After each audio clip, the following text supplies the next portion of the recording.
them that freedom depends upon security. And all the while, we need to be alive to the changing situation in Afghanistan and how it alters the geopolitical and global security picture, as well as closely following developments elsewhere. The context for 2021 and the years ahead is very different to what has gone before. And it's also incumbent on all of us to act to tackle existing threats, but also to protect ourselves against future ones. State threats materialize in multiple forms: physical threats to people and to life, such as through assassination, forced repatriation, or harassment. The physical threats to our way of life and to our values, including sabotage, threats such as espionage and interference, supplemented by invisible threats, cyber attacks, malware, fraud, extortion, and intellectual property theft, resulting in the erosion of our freedoms, harm to our economic stability, all underpinned by a deliberate intent to destabilize our security and the rules-based order on which it stands. And then there are the threats that relate to geostrategic interests. Occasionally, these actions will be completely brazen and so overt, such as with the assassination of Alexander Litvinenko in 2006 and the Salisbury Novichok poisonings of 2018. These outrages were perpetuated with very clear intent, the clear intention of sending a message that perceived disloyalty would not be tolerated. That is completely at odds with freedom. I recently announced in relation to Salisbury that arrest warrants are now in place for 3 additional men. And just yesterday, I confirmed that we in the United Kingdom will hold a public inquiry into what happened. And I will be robust in my continuation of my work to pursue justice in terms of what happened around Salisbury. But when this outrage occurred in the United Kingdom, we called for support from our international allies. And when we expelled 23 undeclared Russian intelligence officers, 28 other countries and NATO joined us and supported us, resulting in the largest collective expulsion ever of more than 150 Russian intelligence officers. This degraded Russia's intelligence capability for years to come. Our friends knew that this grotesque act was not just a human tragedy, but an assault on our nationhood and liberty. It is a reminder of how intricately freedom and safety are one. Meanwhile, espionage is evolving. Governments continue to spy on each other, but spying now has a much further reach, including into our universities and businesses. It is not only inherently improper for countries to try to influence each other, which is of course exactly why I'm here over this side of the Atlantic this week, but importantly, we can never allow national security of our nations to be compromised. And despite the power of diplomacy, one of the most significant threats to our security continues to be malign interference. The activities of those hidden relationships where public figures are encouraged to pursue and push another country's interests, hack and leak operations, and organised crime and trolling. We in the UK will no longer tolerate such brazen attacks and the brazen way in which we have seen our national security subject to such activities. Our upcoming legislation will represent the biggest counter-state threats legislation in over 100 years. To share just 2 examples, we will modernise existing counter-espionage laws to better reflect the contemporary threat, and we will improve our ability to protect official data and strengthen the associated offences. Our strategic partnership must continue to address all this activity, which is uninhibited and growing along with all the other threats that we see day in, day out. Absolutely critical to this remains our CT partnerships with the US, where our shared focus and approach is central to protecting both our countries, which I am determined to deepen even further over coming months and years. Of course, we still face the threat of terrorism. This too is a threat that mutates. Following major incidences, there have been two changes to the threat level in the United Kingdom in recent weeks. It is now at severe, the second highest level. The United Kingdom's approach to terrorism of all kinds takes place under four main work streams: prevent, pursue, protect, and prepare. And it is thanks to the superb and largely unsung work of the United Kingdom's counter-terrorism agencies since 2017 that 31 plots that were in the latter stages have been foiled. The threats we face today have, of course, changed. They can play out in the battleground or in a bedroom.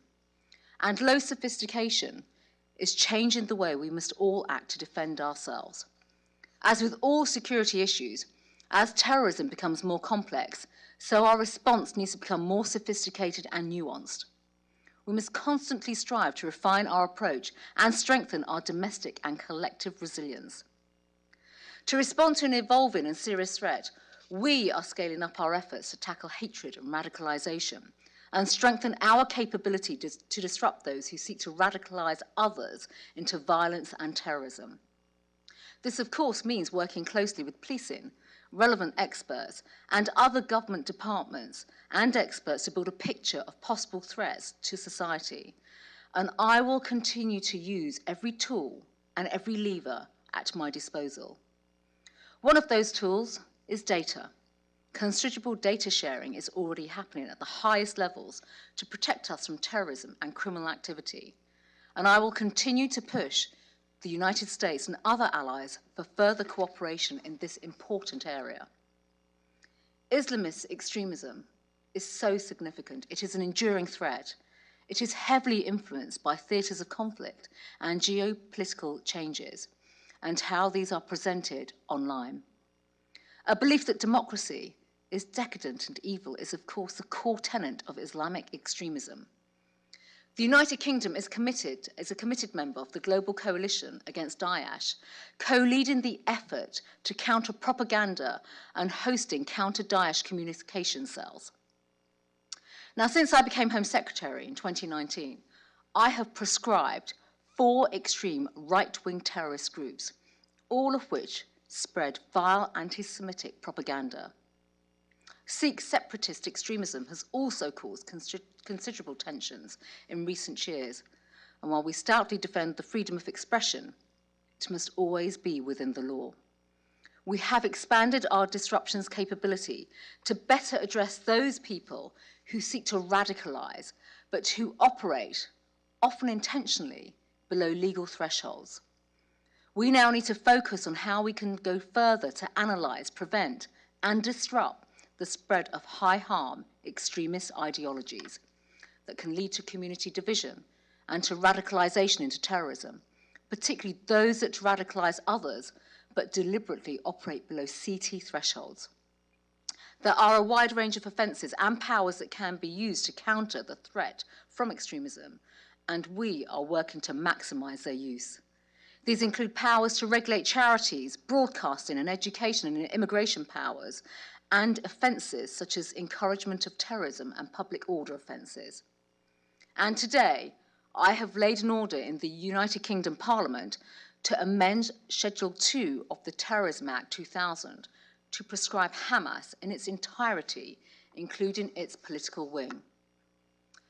Hamas has significant terrorist capability, including access to extensive and sophisticated weaponry, as well as terrorist training facilities, and it has long been involved in significant terrorist violence.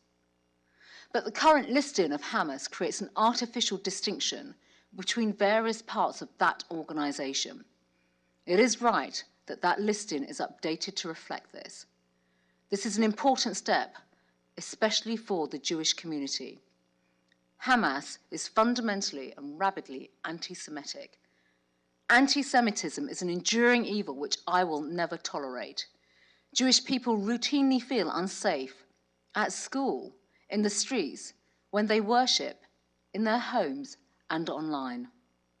This step will strengthen the case against anyone who waves a Hamas flag in the United Kingdom, an act that is bound to make Jewish people and the community feel unsafe. Anyone who supports or invites support for a prescribed organisation is breaking the law. That now includes Hamas in whatever form it takes. If we tolerate extremism, it will erode the rock of security.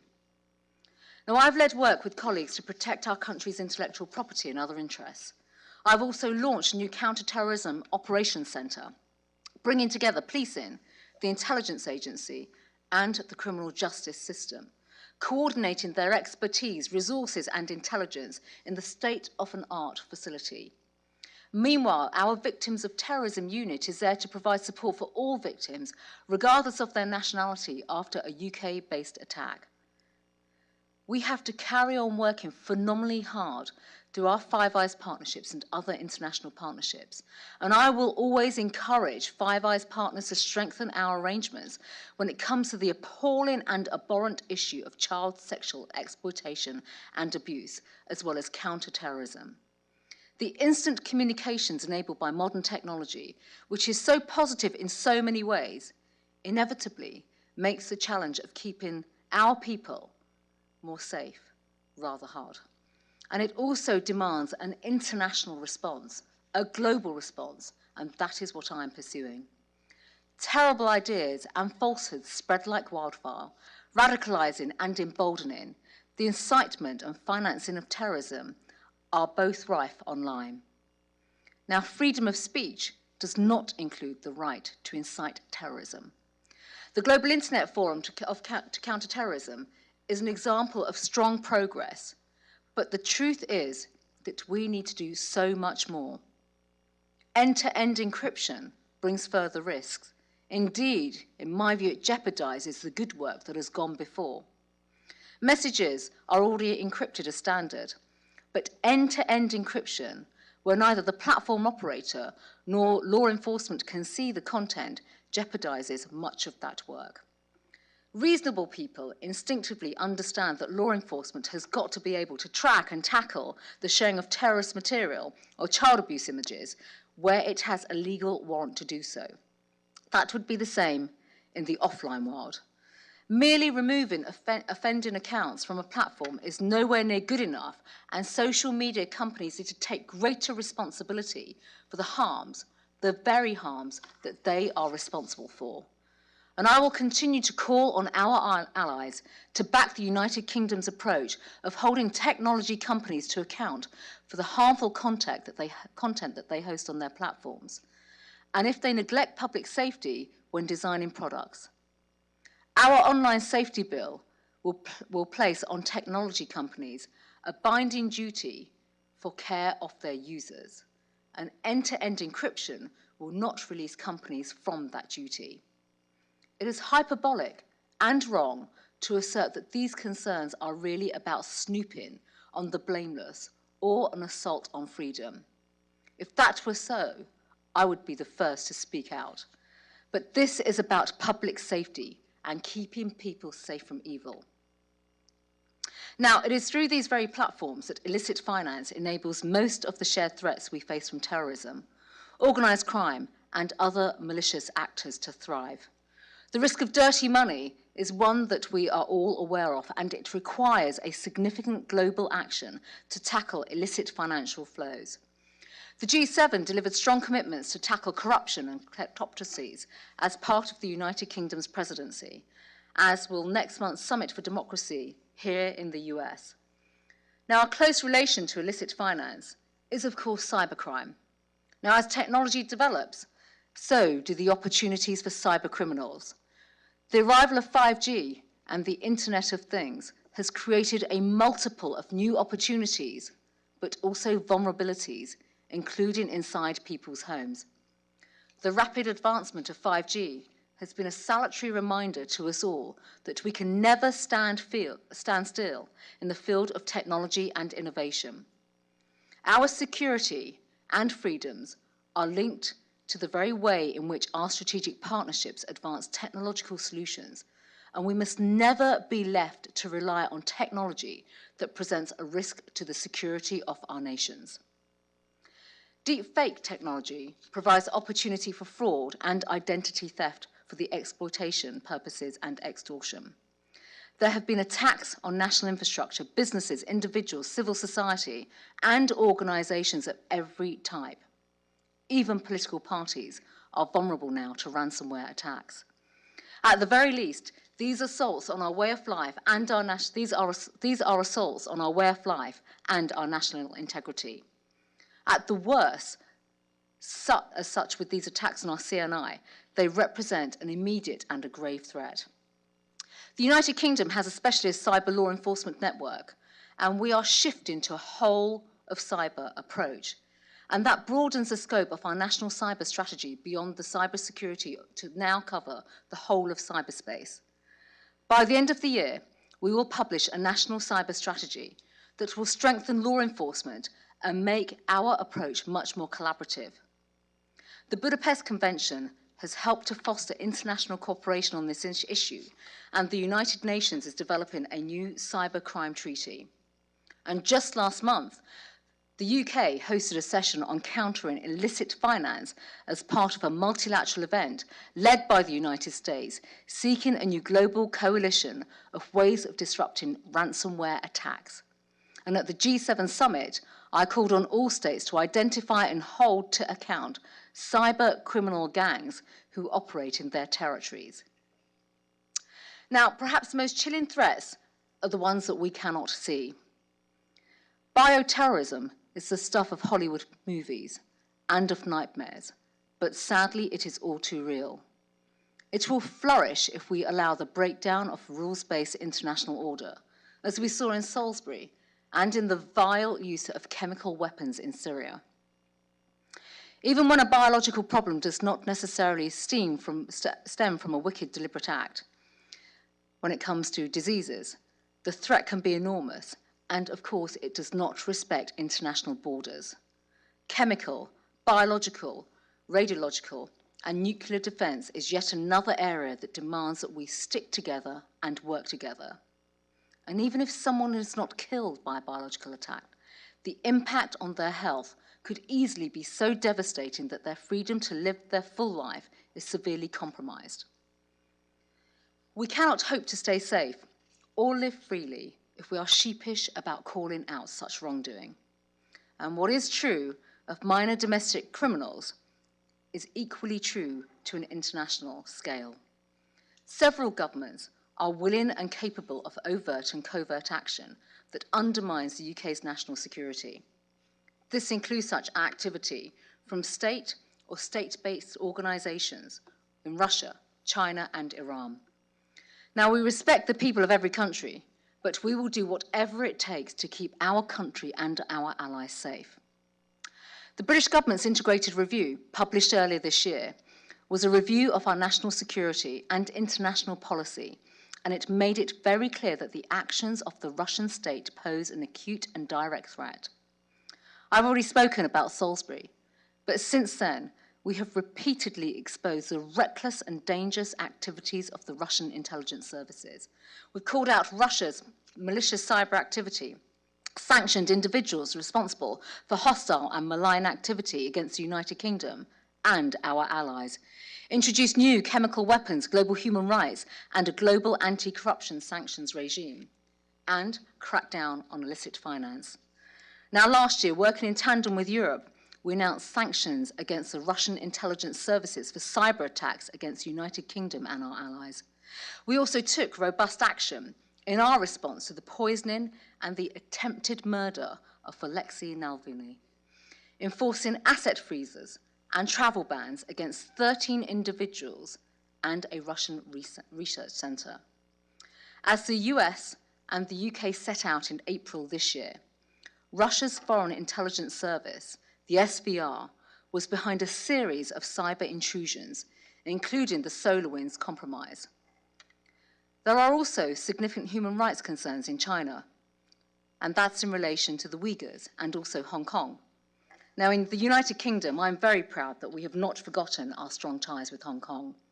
We created new visa routes and new routes of settlements for Hong Kongers with British nationals' overseas status, who will now be able to live their life free from the fear of oppression. And in July, the United Kingdom and our partners were able to confirm that Chinese state-backed actors were responsible for gaining access to computer networks via Microsoft Exchange servers, accessing email accounts, acquiring data, and deploying malware. This affected more than 250,000 servers worldwide, and those hit included the Norwegian Parliament and the European Banking Authority. The United Kingdom signed a bilateral agreement setting out acceptable behaviour in cyberspace with China in 2015, and we continue to hold China accountable for it. In December 2018, the UK government and 14 other countries called out China's Ministry of State Security for breaching the agreement. In February, a Belgian court sentenced an accredited Iranian diplomat based in Vienna to 20 years imprisonment for his role in a plot to bomb a conference in Paris hosted by Iranian dissidents.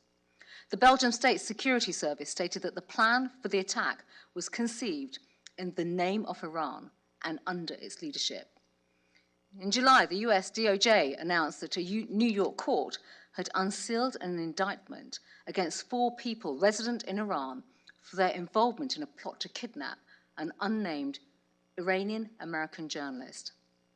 The indictment also detailed 4 other individuals under surveillance by the network, including one based in the United Kingdom. Prosecutors said one of the conspirators was an Iranian intelligence official, while the other 3 were assets of Iranian intelligence. All of this shows that complacency for us all is simply not an option. Now, to conclude, you will all sense the extraordinary and evolving threats we face at home and abroad.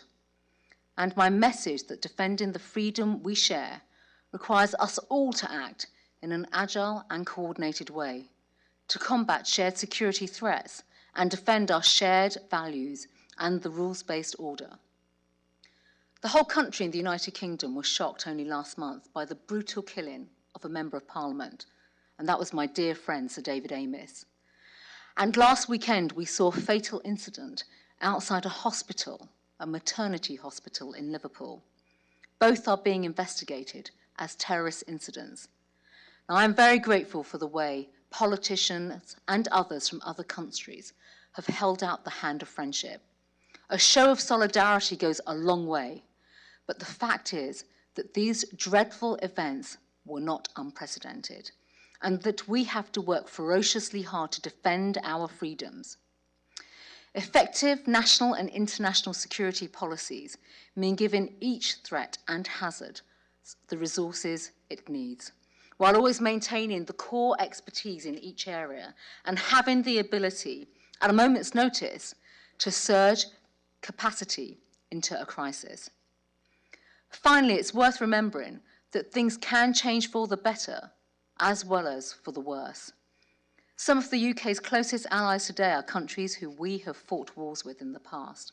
And while we will not hesitate to protect ourselves, it's very much our preference not only to enjoy economic and diplomatic relations, but also to be friends.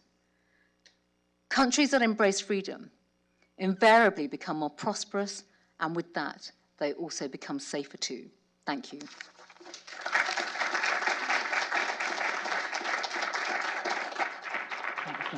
Thank you. You can sit over there, actually. Okay.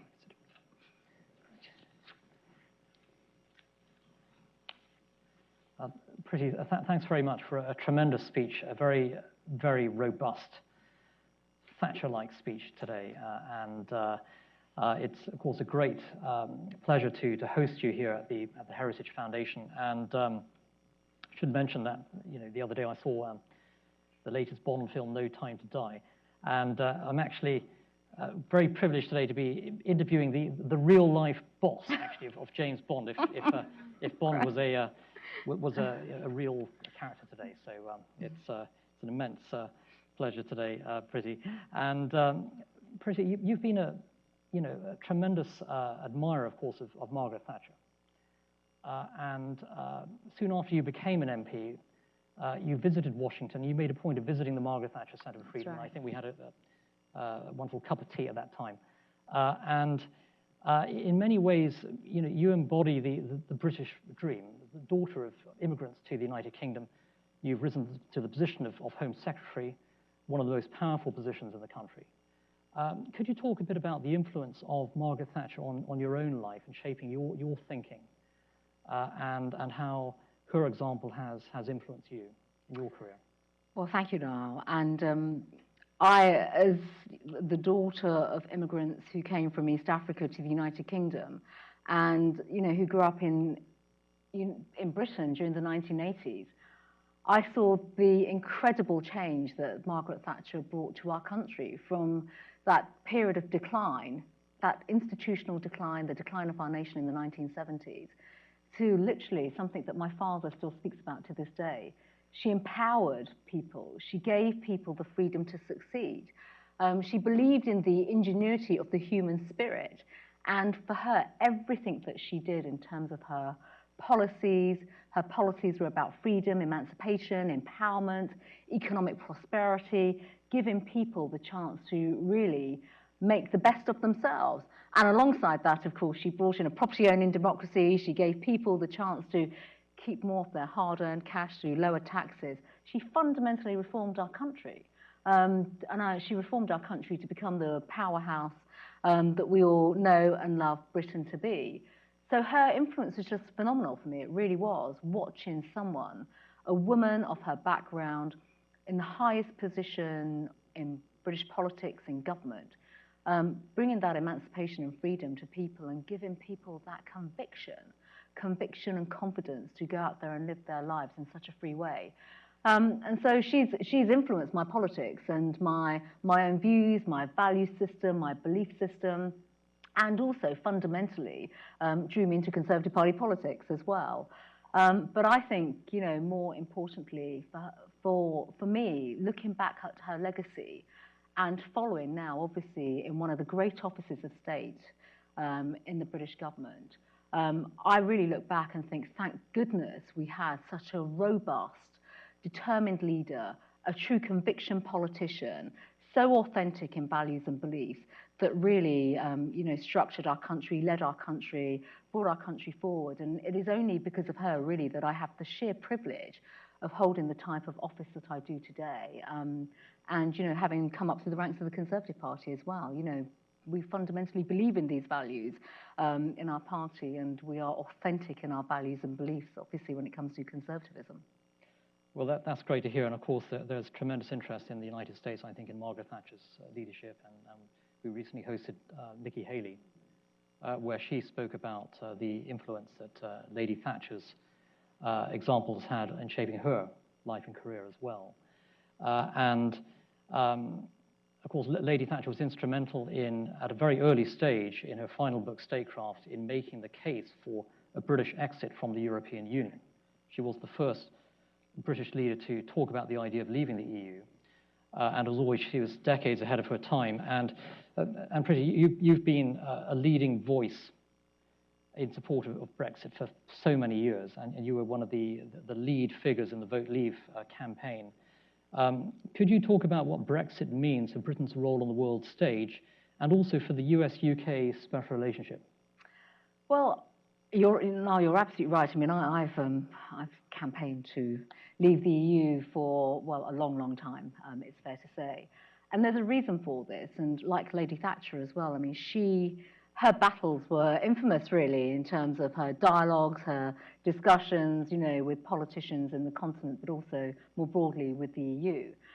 And of course, fundamentally, I think Britain post-Brexit is very much about our freedom. It is, as I've already said, about the freedom to succeed, the empowerment of our nation to regain our sovereignty and our decision-making, and to ultimately, chart our own path and look to the future in a totally different way.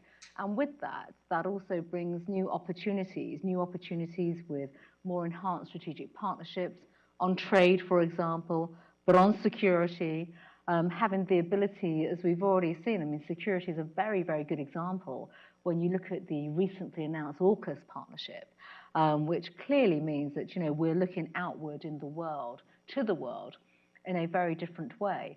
And I already referenced in my remarks as well our work with the Integrated Review, our security partnerships, the way we look now to the Indo-Pacific, how we are building new relationships, both transactional relationships on trade. But fundamentally, this is very much about the freedom to succeed and the empowerment it will give our nation.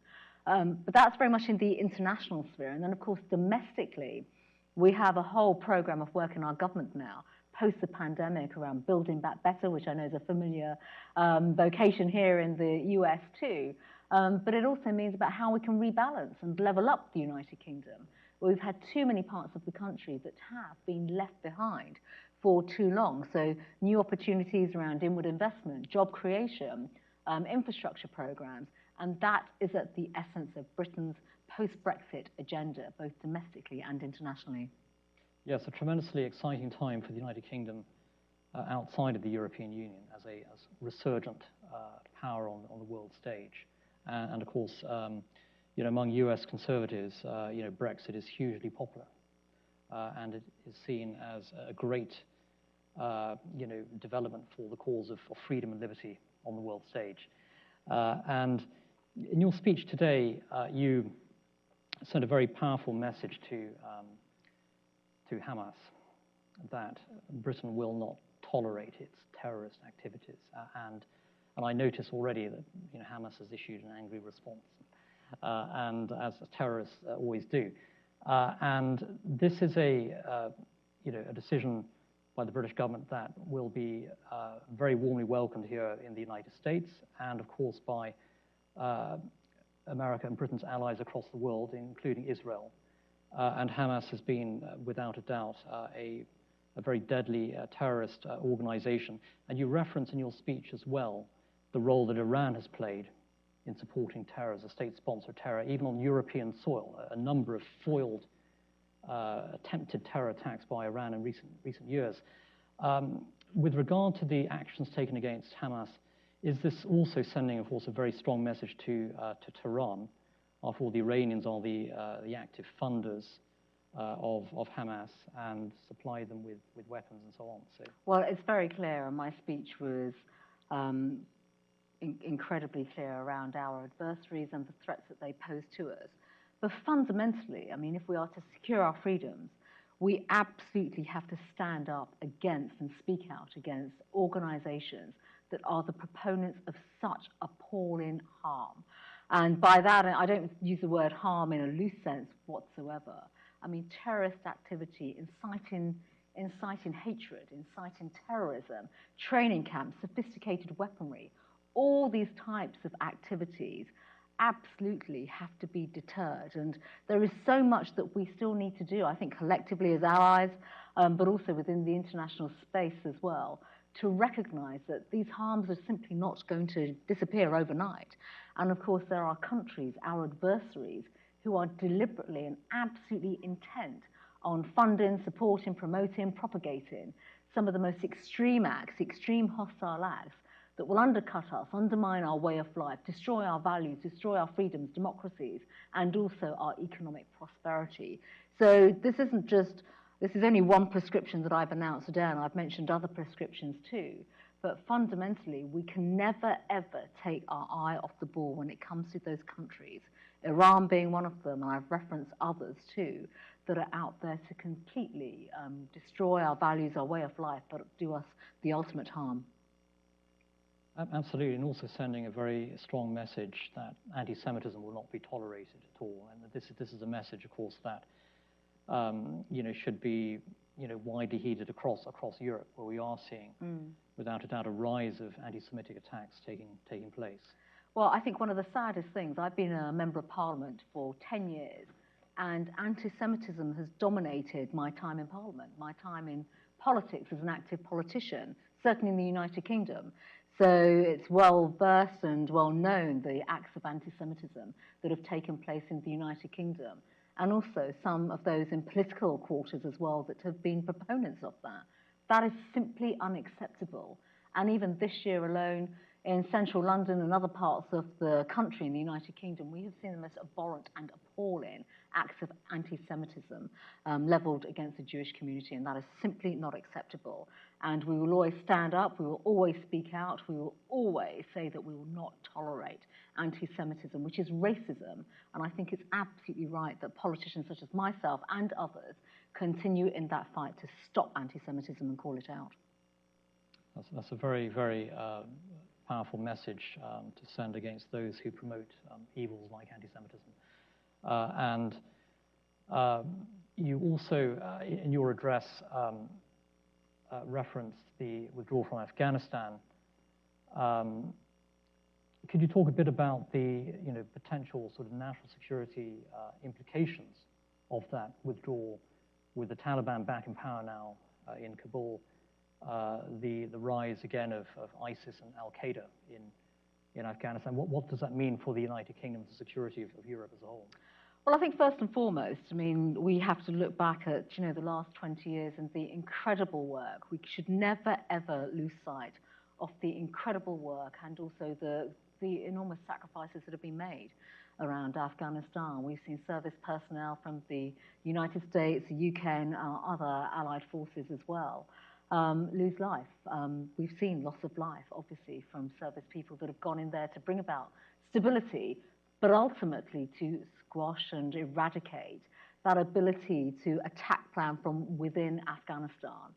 So, roll forward 22 years, things have absolutely changed, withdrawal, and we've all been part of that huge evacuation effort that we saw in the summer, which was just extraordinary.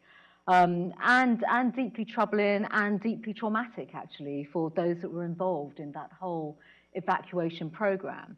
But the reality, as I've said already, we can't stand still. We cannot be complacent. We will see new challenges within the region.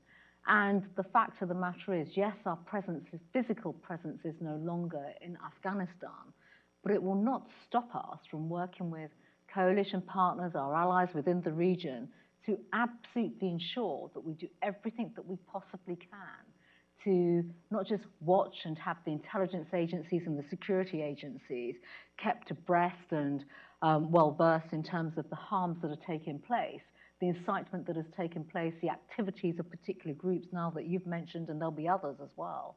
And we need to continue that. We absolutely have to continue that, because it is that capability within the region that will protect us all domestically in the homeland. So again, post the summer, post the evacuation, we are working relentlessly with our partners. I've had the privilege, obviously, of meeting the Deputy NSA in my visit in the last few days as well. And of course, those conversations are absolutely paramount. They will continue. We're working together. We will strengthen the work, the security, the intelligence cooperation.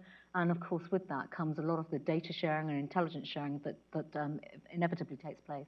Yes, and it's certainly going to be, it has to be said, a dangerous few years ahead for the free world, and also you spoke as well about the role that Britain is playing, standing up to Russia over its nefarious activities, including, of course, the use of chemical weapons on British soil. Mm-hmm. And Russian forces, of course, are continuing to mass on the Ukraine border. The Russians are actively aiding and abetting the government of Belarus in attempting to send illegal migrants into Poland. And the Russians are becoming increasingly aggressive on so many different fronts. Do you see Brexit Britain really as playing a very lead role in Europe in terms of standing up to Putin's ambitions? Well, I think actions speak louder than words, and you would have seen some of the activities that the British government have been involved in, particularly in Belarus, supporting the border in particular, obviously with Poland, NATO allies coming together, and we're at the forefront of that. And irrespective of Brexit, I mean, we still are always at the forefront when it comes to our strategic capabilities, standing strong with our allies, supporters of NATO, our role in the multilateral system, all the key strategic and defense institutions, we are absolutely there. And that will not change. When we look at our adversaries, and I also referenced in my remarks Legislation that will be forthcoming in the United Kingdom next year, countering hostile state activity. It's quite clear the countries that we know who are the most active, the most pernicious, the most malicious as well. We've touched on Iran, touched on China, but Russia is absolutely there. And in the United Kingdom, we just have to look back over the last decade, some of the most dreadful, the atrocious activities that have taken place, poisonings on our domestic homeland. The loss of life, I've mentioned the inquiry that has just been announced actually into the poisoning of Dawn Sturgis. We seek justice all the time, but fundamentally we must work together, learn from each other to make sure that we can protect our domestic homeland and stop these threats from materializing and manifesting, quite frankly, as we've seen on the streets of the United Kingdom. Yes, yes, and it's very significant, of course, that Brexit Britain has emerged as the biggest adversary for the Russians, frankly, since the UK has left the European Union. And of course, that relates to the cyberspace as well. I've touched on cyber quite extensively. I mean, cyber is something that we simply cannot ignore. We all talk about the bots. We speak about bots, frequently, but it's much more than just the bots. It's the actual targeting of our CNI, targeting of our financial institutions, targeting of our health and well-being institutions, right down to some of medical practices, to the NHS, education establishments. And these are deliberate, hostile acts. The level of disruption clearly, is unthinkable, actually, but we have to be smarter. But we also have to be agile, much more agile in the way in which we can counter many of these moves and many of the tactics that they use. And, that also means being smart with our own tradecraft back. Yes, yes, exactly. And at the end of the day, actually, Brexit was very bad news for Putin, I think. Yeah. I just want to answer a final question, so I think we're nearly out of time. Priti, and it's with regard to law and order. And you have been, in my view, one of the very toughest and strongest Home Secretaries on law and order issues that we've seen in many, many decades. And you have taken a zero tolerance approach towards crime in the UK. And you have actively increased police numbers in Britain. Quite the opposite of all these sort of defund the police campaigns that you're seeing on the left in the United States across many cities. But the British government has taken a very different approach. We need more police on the streets. We need to have a zero tolerance approach towards criminal activity. And could you talk a bit about your law and order approach, which I think would actually be a very good example for so many leaders in the United States as well? Well, of course, and we are nothing as conservatives if we don't stand up for the values of law and order. And I've spoken very, very openly when I first became Home Secretary about restoring the Conservative Party in the United Kingdom as the party of law and order, and doing so for some very, very good reasons. Increasing police officer numbers. I mean, again, the British public, I think the public, wherever you go in the world, they want to know that they are going to be safe and secure in their communities and in their neighbourhood. And with that, of course, that means more visibility when it comes to policing, police officers on the streets, and more police officers effectively arresting criminals and doing much more preventative work when it comes to crime. But I've gone further, not just in terms of recruiting more police officers, but actually toughening our laws and strengthening many of our laws when it comes to sentencing and sentencing powers. Now, that area doesn't actually sit solely with me. It sits within the equivalent of the DOJ here, our Ministry of Justice. But even so, we have worked across our government to make sure that we have the highest sentences, the most stringent sentences. So, for example, on attack planning for counterterrorism, we have changed our laws and we have increased sentences now to over 14 years, and there's a whole raft of work that we have taken place there. And as we speak, we have going through the House of Lords, our second chamber, a piece of legislation called the Police, Crime, Courts and Sentencing Bill, and it effectively does what it says on the tin. It empowers the police to be tougher in their acts around sentencing. It actually does a great deal to protect the police as well. So, I mean, it is appalling, absolutely appalling that the left take this position to defund the police. They also spend a great deal of time now attacking the police from what I can see. We believe in protecting our police officers, so we are putting in a new covenant to protect our law enforcers and emergency workers from attacks and things of that nature. But alongside that, I've also put in new powers and new laws, strengthening laws around protests, the type of protests that basically undermine our way of life. So protests that lead to economic disruption and economic harm. We've recently had 9 protesters, I think it is, this week, who have been given sentences for effectively causing disruptions to our strategic road network across the United Kingdom. There's a tendency for some of them to claim that they're environmental campaigners to glue themselves to our strategic road network, which is absolutely counterproductive to the economic health and well-being of our country, but also some of the other activism that we have seen. So I fundamentally believe that the British public, yes, they want safety and security. Yes, they want the freedom to go on and live their lives and pursue their lives all within the rule of law and be protected by the laws and sentences that we have. But at the same time, I think it sends a very, very powerful argument and support back to our police for them to know that their government of the day is on their side and that we back them and support them. That's a tremendous message, and I hope that US leaders are listening carefully to what you have to say here, because it's exactly what we need to see over here in the United States as well. And it's been a fantastic discussion, Priti. A tremendous pleasure to host you here at the Heritage Foundation. And we very much hope to welcome you back to Heritage as soon as possible. And thank you for your tremendous, inspiring leadership.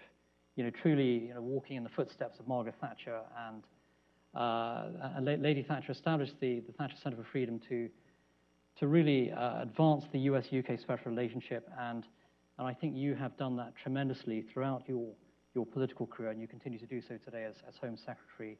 And we wish you all the best in all of your endeavours that you've outlined today.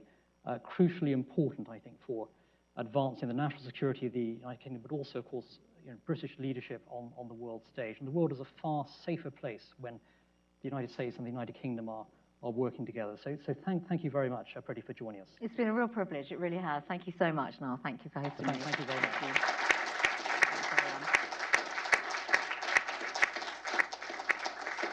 And also a very big thank you to everyone for joining us today in person, and also, of course, online from across the Atlantic as well. I would just ask if everyone could stay seated until the Home Secretary has left the auditorium. So thank you very much for joining us today. Thanks, everyone.